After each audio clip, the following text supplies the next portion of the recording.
સમાજ દ્વારા વિશ્વ આદિવાસી દિવસની અનોખી રીતે ઉજવણી કરી। આદિવાસી સમાજના આગેવાનીઓએ છોટાઉદેપુરની ઓરસંગ હોસ્પિટલ ખાતે બ્લડ ડોનેશન કેમ્પ અને ચિંતન શિબિરનું આયોજન કર્યું હતું, જેમાં આદિવાસી સમાજ લોકો મોટી સંખ્યામાં હાજર રહીને રક્તદાન કર્યા બાદ ચિંતન શિબિરમાં સમાજના અલગ અલગ પ્રશ્નો પર ચર્ચા કરી હતી।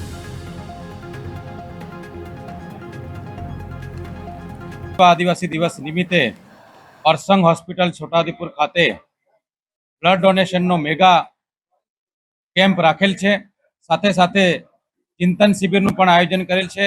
आ जे आयोजन छे अमारा समाज द्वारा करेल छे अने अमारा विस्तारमां जे सिकल सेल एनीमिया जे डिसीज छे एनी खूब असर जोवा मळे छे। एने एवा दर्दीओने वधु प्रमाणमां ब्लडनी जरूर होय, अमे लोको एक एमने मददरूप थवाना आश्रयथी आवुं एक अनोखું આયોજન કર્યું છે। ખરેખર સમાજને જરૂરિયાત જેવી જે છે એને પૂરી પાડવાના હેતુથી અમે બ્લડ ડોનેશન કેમ્પનું આયોજન કર્યું છે કે જેમાં અમે છોટાઉદેપુર જિલ્લાની અંદર ખાસ કરીને સિકલ સેલ એનેમિયા તેમજ ગર્ભવતી મહિલાઓ માટે તેમજ જે અકસ્માતના બનાવ વખતે તાત્કાલિક બ્લડની જરૂરિયાત ઊભી થતી હોય તો તેવા સમયે આવી રીતે બ્લડ ડોનેશન કેમ્પ દ્વારા એકત્ર કરેલું બ્લડ સમયસર મળી રહે તેવા ખાસ ઉદ્દેશ્યથી અમે આ બ્લડ ડોનેશનનું કેમ્પનું આયોજન કર્યું છે। એમાં અમને 100 થી 150 યુનિટ બ્લડ કલેક્ટ થાય એવી અમને આશાઓ છે।